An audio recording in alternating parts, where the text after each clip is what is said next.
The second round earthquake at the Kaja Magica. Why Alexandra Eala versus Elise Mertens is the only story that matters in tennis right now. Let me take a breath. No, actually let me take several breaths because what I am about to describe requires the kind of oxygen they reserve for mountaintops and tennis stadiums built 660 meters above sea level. Welcome, welcome, welcome. I don't care if you're a die-hard tennis fan who can recite the draw from memory.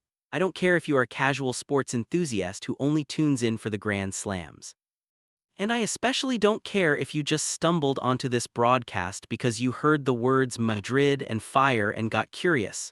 You are exactly where you need to be. You have arrived at the exact right moment. This is the Mutua Madrid Open. This is the WTA 1000 event that has historically separated the contenders from the pretenders, the clay court artists from the hard court specialists who thought they could slide.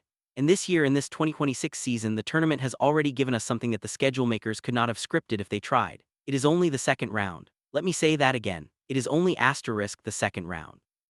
And yet, the matchup we are about to break down feels like a final. It has the weight of a final. It has the intensity of a final. It has the narrative threads of a final. The only thing it doesn't have is the trophy ceremony afterward, but do not let that fool you. For the two women who will step onto that red clay, this match might as well be for a championship. On one side of the net, we have the rising Filipina phenomenon, the 20-year-old left-handed force of nature, the graduate of the Rafa Nadal Academy who has learned to whisper in Spanish and roar with her forehand, Alexandra Eala. On the other side, we have the Belgian benchmark, the current world number 1 in doubles, the 19th seed in singles, the player whose tactical mind operates like a supercomputer running on ice water, Elise Mertens. If you have been following the tour this season, you already know why the tennis community is vibrating with anticipation. If you have not been following, let me catch you up because this story goes back further than just this week. It goes back to 2023, it goes back to Monaster. It goes back to a match that ended in a 6-0 second set that has haunted Alexandra Eala ever since, but we will get to that. We have time. We have all the time in the world because this is a deep dive, and I do not believe in shallow water. Let us start with the stage itself because the Mutua Madrid Open is not played in a vacuum. It is played at altitude. The Kaja Magica, that stunning architectural wonder that looks like a spaceship designed by someone who loved tennis more than architecture, sits roughly 660 meters above sea level. That is over 2,100 feet. For those of you who do not think in feet and meters, let me translate. The air is thin, the ball travels faster, it bounces higher. It does not hang in the air the way it does at sea level in Rome or Paris. This is a unique beast. This is clay that rewards the bold and punishes the tentative. This is a surface where a heavy topspin forehand can kick up to shoulder height on an opponent's backhand, but also where a flat, penetrating drive can skid through the court like a stone skipping across a frozen lake. Madrid clay is not romantic. Madrid clay is tactical. Madrid clay demands that you think and asterisk swing at the same time, and very few players can do both. Now let me tell you about Alexandra Eala because her story is the reason we are all here. She is 20 years old. 20. That is young enough to be reckless and old enough to know better. She is from the Philippines, a country that does not traditionally produce tennis stars, which means every victory she earns carries the weight of an entire nation's hopes. But she is not just a flag bearer. She is a product of the Rafa Nadal Academy, which means she has been trained in the art of Spanish clay, in the philosophy of never giving up a single point, in the understanding that tennis is a suffering contest disguised as a sport. She speaks Spanish fluently. She switched to it effortlessly during her post-match interview after the first round, and the Madrid crowd, which is famously loyal to its own, adopted her on the spot. She's not Spanish, but in that moment she might as well have been. Let us rewind to that first-round match because it tells us everything we need to know about where Ella's head is at right now. 24 hours ago, she walked onto that same court and faced Anastasia Pavlyuchenkova. Do not let the name fool you. Pavlyuchenkova is a veteran. She is a former French Open finalist. She is an Olympic mixed doubles gold medalist. She knows how to navigate a clay court. She knows how to use medical timeouts as tactical weapons. She knows how to push a young player into the uncomfortable spaces where doubt lives. And what did Ella do? She dismantled her. 6-3, 6-3. It was clinical, it was cold. It was the kind of performance that makes you wonder if the two-match losing streak that preceded this tournament, the early exits in Stuttgart and Linz, the ranking slide from a career-high number 29 down to number 44, was just a temporary glitch in an otherwise ascending trajectory. But here is what impressed me most about that match. It was not the 76% first-serve percentage, although that is a gorgeous statistic. It was not the hour and 31 minutes of court time, although efficiency matters. It was the way Ella handled disruption. Pavlyuchenkova took 2 medical timeouts. The first came when Ella went up 3-2 in the opening set, a thigh issue that required the trainer. The second came later. Both times, the rhythm of the match was broken. Both times, a lesser player would have cooled off, lost focus, let the frustration seep in. Both times, Ella came back onto the court and broke serve to love, To love, that is not just resilience, that is a statement. That is a 20-year-old saying to a veteran, I see what you are doing and I am not impressed. That is the version of Alexandra Eala that has a chance against Elise Mertens. But now we have to talk about Mertens, because understanding her is like understanding a chess grandmaster who also happens to be a world-class sprinter. Elise Mertens is 28 years old. She is from Belgium. She has been on tour long enough that nothing surprises her anymore. She's ranked 19th in the world in singles, but that number is almost misleading because it does not capture the aura she carries. She's the current world #1 in doubles. Let that sink in. The absolute best doubles player on the planet. Do you know what that means? It means her net game is exceptional, her volleys are sharp enough to cut glass, her anticipation is borderline psychic. She sees the court differently than singles specialists because doubles forces you to think in angles and lanes and split-second decisions. She brings all of that into her singles matches. Her backhand down the line is one of the most lethal shots in women's tennis. She uses it to change direction mid-rally, to catch opponents leaning the wrong way, to turn defense into offense with a single swing. And because she is so comfortable at the net, she is never afraid to move forward. This is crucial. So many modern baseliners are content to stand 10 feet behind the line and trade ground strokes until someone blinks, not Mertens. She will slice a low ball that forces you to bend, and while you are bending, she is already creeping in. She will redirect a cross-court forehand and then glide forward to cut off your response. She finishes points. She does not wait for errors. She manufactures her own endings. She also had a bye in the first round, which means she is stepping onto that court fresh. No 3-set battles, no late-night finishes, no medical timeouts to disrupt her rhythm. She has had days to prepare specifically for Eala, to study the footage from Monastir, to design a game plan that attacks Ella's second serve and neutralizes her left-handed forehand. That is a terrifying thought. A rested, prepared, tactically brilliant Elise Mertens is exactly the kind of opponent that young players pray to avoid.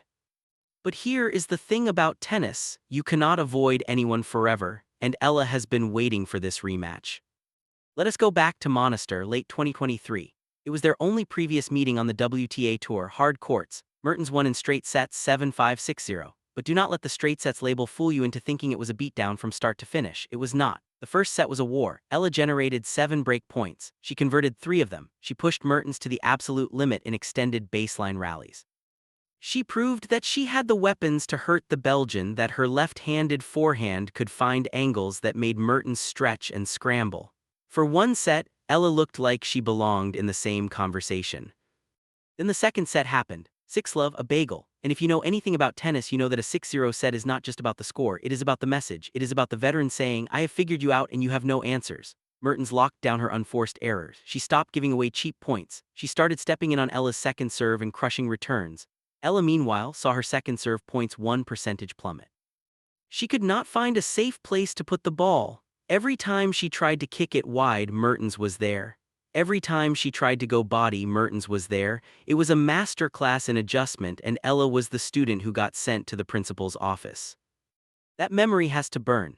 It has to fuel every early morning practice session, every extra hour on the clay, every conversation with her coaches about how to protect the second serve against elite returners. Eala is not the same player she was in 2023. She has been to a Miami Open semifinal. She has tasted the top 30. She has felt the pressure of defending ranking points and learned the hard way that momentum is fragile. She has matured. She has grown. But growth is not enough. Growth does not win matches. Execution wins matches, and execution on Sunday will come down to 3 specific battlegrounds. Let me break them down for you one by one, because if you do not understand these 3 battlegrounds, you will not understand what you are watching. Battleground number 1, the cross-court forehand versus the backhand wall. Alexandra Eala is left-handed. That is not a trivia fact, that is a weapon.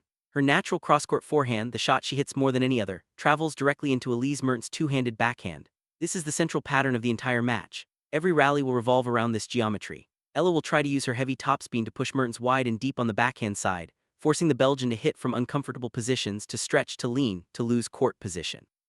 The goal is to open up the down-the-line winner, the forehand that goes the other way, the shot that ends the point.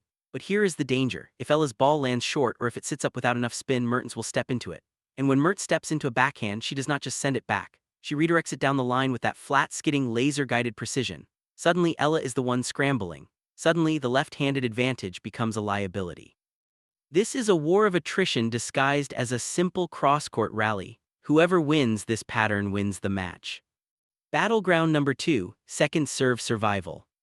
I cannot say this enough times, so I will say it again and again until it is embedded in your brain.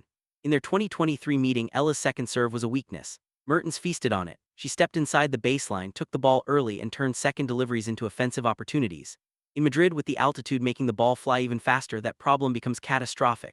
Ella needs a high first serve percentage, north of 70% ideally, to protect herself. But she also needs a second serve that is unpredictable. She needs to kick it wide to the deuce court. She needs to jam it into Mertens' body on the ad side. She needs to vary the spin, the pace, the placement. She cannot become predictable. The moment Mertens knows where the second serve is going, the point is over. And Mertens, with her doubles-honed anticipation, is one of the best in the world at figuring out patterns. Battleground number 3, who controls the net? Mertens will come forward. That is not a maybe, that is a certainty. She will use slice backhands and deep flat drives to push Ella off the baseline, and then she will sneak in to cut off the angles. Ella has to be ready with passing shots. She has to have the topspin lob that floats just over Mertens' outstretched racket and lands inside the baseline. But more than that, Ella has to hold her ground. In the fast conditions of Madrid, giving up court position is a slow death. If Ella retreats behind the baseline, if she gives Mertens time to set up her flat shots, she will get carved apart. Ella must trust her movement, take the ball on the rise, and dictate the tempo before Mertens can. This is the psychological battleground as much as a physical one. Are you aggressive or are you reactive? In this match, only one of those answers leads to victory. Now, let us zoom out for a moment. Let us talk about what this match means beyond the X's and O's, because it means a lot. It means different things to each player, and those different things are why the tension is so thick you could spread it on bread. For Elise Mertens, this is about cementing her status in the singles draw. She is the world #1 in doubles, and that is a magnificent achievement, but there's always a whisper in the locker room about doubles specialists who cannot sustain deep singles runs. Mertens has heard that whisper. She wants to silence it. A strong performance in Madrid, a deep run at a WTA 1000 event would remind everyone that she is a two-format threat, not a one-trick pony. She is 28, she is in her prime. She knows that opportunities to rack up big singles points do not last forever. This match is a stepping stone, but it is also a statement. For Alexandra Eala, the stakes are personal and profound. She's currently ranked 44th in the world, down from her career high of 29th. That drop happened because she could not defend her Miami points. That drop has been a psychological burden. Every young player goes through it. The first time you have to prove that your breakthrough was not a fluke, but that does not make it any easier. A win over Mertens would be a massive confidence boost. It would tell Ella and everyone watching that her early season struggles are behind her. It would push her back toward the top 40, maybe even higher depending on other results. It would give her momentum heading into the European clay season, heading toward Roland Garros. And here is the delicious detail that the drawmakers provided. The winner of this match is projected to face the 33rd seed Maria Sakkari in the third round. Sakkari is a known quantity, a powerful, athletic, emotional player who has been to the top of the game but has struggled to close out big moments. That is a winnable match for either Ella or Mertens, but it is also a massive opportunity. The path does not get easier, but the path becomes visible. And for a player like Ella, who has reached the second round of Madrid for 3 consecutive years without ever breaking through to the third, that visibility is everything. 3 years, 3 times she has won her opening match, 3 times she has run into a wall in the second round. She has to be tired of that number. She has to be looking at this match against Mertens as the moment she finally punches through. Ceilings are made to be broken, and ceilings are not broken with hope, they are broken with force. So where does that leave us? It leaves us on the edge of our seats. It leaves us with a matchup that is genuinely too close to call. The tennis pundits will argue about it until the players walk onto the court. The fans in the Caja Magica will be on their feet from the first point. The watch parties in the Philippines will be packed with people wearing Ella's colors. And somewhere in Belgium, a cafe will be full of quiet, confident Mertens supporters who have seen this movie before and know how it ends. But here is the beautiful, terrifying truth. Nobody knows how this movie ends. Not me, not you, not the coaches, not the players themselves. That is why we watch, that is why we care, that is why the whole world feels like it is on fire right now. Will Alexandra Eala channel the same poise she showed against Pavlyuchenkova? Will she protect her second serve? Will she win the cross-court forehand battle? Will she finally break through that second-round ceiling and announce to the world that she is back? Or will Elise Mertens do what Elise Mertens always does? Will she stay calm while everyone else panics? Will she figure out Ella's patterns and then dismantle them piece by piece? Will she remind us why she is the world #1 in doubles and a perennial headache for anyone who has to face her? I do not know, I cannot know, and that uncertainty is a gift.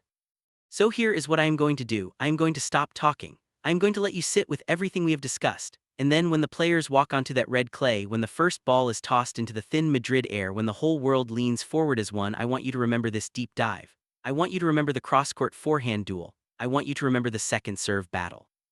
I want you to remember the 6-0 bagel from Monaster and the question of whether Ella has learned enough to avoid the same fate. Because the ashes left behind on the clay of Madrid will tell a story. It might be a story of triumph, it might be a story of heartbreak, but either way, it will be a story worth watching. The stage is set, the players are ready, the battle lines are drawn. And now finally, we wait for the first serve.